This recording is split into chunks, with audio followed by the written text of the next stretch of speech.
एक बार भगवान व्यास देव जी ने एक श्लोक लिखा कि बलवान इंद्रिय ग्रामो विद्वानम अपि करसति। इंद्रियां बड़ी बलवान, जो बड़े बड़े विद्वानों को भी खींचकर भ्रष्ट कर देती है। इसलिए एकांत में अपनी बहन के पास बहुत समय तक नहीं रहना चाहिए, अपनी बेटी के पास भी बहुत समय तक नहीं रहना चाहिए, और पुत्र जवान हो तो एक सैया पे एकांत में मां को भी नहीं लेटना चाहिए।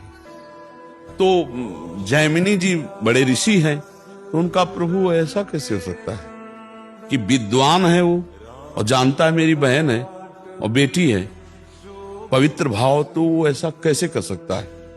आपने जो श्लोक लिखा तो मुझे संशय नहीं, पर मुझे आप समझाइए कि ऐसा कैसे, जो विद्वान है, मूर्ख हो तो बात अलग है। तो उनका इस प्रश्न का उत्तर तो हम कुछ दिन बाद देंगे। हमें याद आ गया, हमको बद्री नारायण वाले आश्रम में जाना है। अब ये उत्तर है उनके प्रश्न का। तो 10-15 दिन तुम संभालो आश्रम, सैकड़ों ब्रह्म ऋषि विद्यार्थी जन है। 15 दिन बाद हम आ जाएंगे, फिर आपके इस प्रश्न का उत्तर देंगे, ठीक है?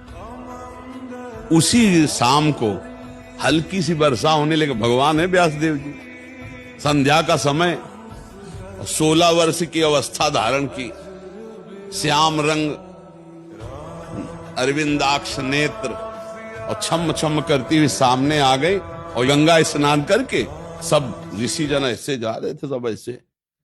तो जयमिनी जी के पास आई और कहा, भगवान रात्रि का समय आने वाला है, बड़ा भयावह है, मैं अपना घर भूल गई हूं, आज रात्रि अपने आश्रम में आप जगह दे देंगे क्या? उनका नहीं, गुरुदेव बाहर गए हुए हैं और सख्त आदेश है, ब्रह्मचारियों का स्थान है, यहाँ स्त्री प्रवेश निषेध। प्रभु स्त्री की बात नहीं है, मैं आपकी शरण में हूं, मेरी जान का खतरा है, मैं अकेली हूं जंगल में, और शरणागत के लिए तुम्हारे गुरुजी ने समझाया कि शरणागत की रक्षा करनी चाहिए।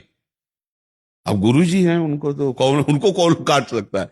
जैमिनी जी ने कहा, बात तो तुम्हारी सही है कि तुम्हारा स्त्री शरीर है, अभी देखा नहीं, स्त्री शरीर है और गुरुजी है नहीं, और तुम्हारी रक्षा भी कर। अच्छा, ऐसा कर सकते हैं कि हम अपने आश्रम में एक झोपड़ी खप रहला था, उसमें अलग आपको दे देंगे, दरवाजा लगा, आप बंद कर, मैं भी कहूं तो दरवाजा रात्रि में मत खोलना, सुबह निकल जाना। तो उनका, जैसी आपकी आज्ञा, मेरी रक्षा हो जाएगी, चलो दूर चलो, और वो कुटिया है, जाओ दरवाजा अंदर बंद कर लो जाकर, यहां सब ब्रह्मचारी रहते हैं।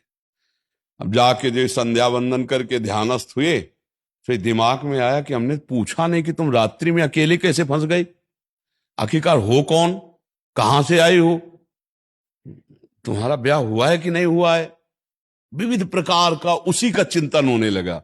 तो ध्यायतो विषयान पुंसात् संगास्तेषु उपजायते, संगात संजायते कामः, कामात् क्रोधो विजायते, क्रोधात् भवति सम्मोहा, सम्मोहा स्मृति विभ्रमा, स्मृति भ्रंशात् बुद्धिनाशो, बुद्धिनाशात् प्रणश। पहला रोग शुरू हो गया, ध्यान। जहां प्रभु का ध्यान होना था वहां तो चरण देखे थे बड़े ही सुंदर, उनका मुख कितना सुंदर होगा। अब गए, अब इतना सब करते हुए रात्रि तो हो ही गई थी, दरवाजा खटखटाया, तो उन्होंने, दरवाजा तो नहीं खुलेगा। बोले, मैं जैमिनी जी हूं। बोले, नहीं, जैमिनी जी ने मना किया है कि सुबह नहीं खुलेगा दरवाजा। तो खपरा हिलाए थे, कोई लिंटर तो था ले खपरा हटाए, बांस हटाए, कूद गए।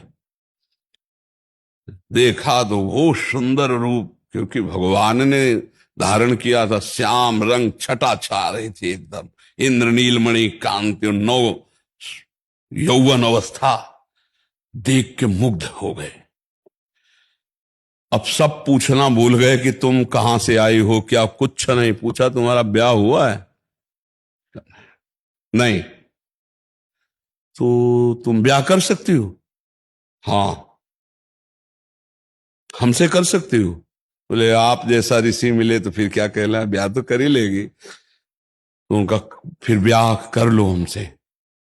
तो उनका शर्त है, जहां आप स्नान करने गए थे वहां काली जी का मंदिर है, वहां तक अपना मुंह काला करो, हमें पीठ में बैठा लो और वहां तक ले चलो, फिर वो आम जयमाला डाल देंगी तुम्हारे। तो सोचा अंधेरे का मामला है, बोले ठीक है। काम कितना प्रबल होता है, मुंह काला किया, पीठ में बैठा ला, घुटने के बल चले। जब वहां पहुंचे तो 2 थप्पड़ मारे। तब उन्होंने देखा तो भगवान व्यासदेव जी ने कहा, श्लोक गलत है कि सही? बोले, गुरुदेव सही है, क्योंकि इतने बड़े विद्वान जैमिनी ऋषि तो बोले तुम्हारे लिए तो संपूर्ण जगत जननी के भाव में देखो या बेटी के भाव में देखो या बहन के भाव में देखो, तुम्हारा भाव क्यों बदल गया? इस श्लोक में लिखा है कि गलत है? कि बोले गुरुदेव पक्का सही, अब कभी जुड़ रहा। तो ये बात है कि बड़े बड़े विद्वानों की बुद्धि एकांत में संयोग प्राप्त करने के लिए भ्रष्ट हो जाती है, इसलिए बचना चाहिए शास्त्र आज्ञा से।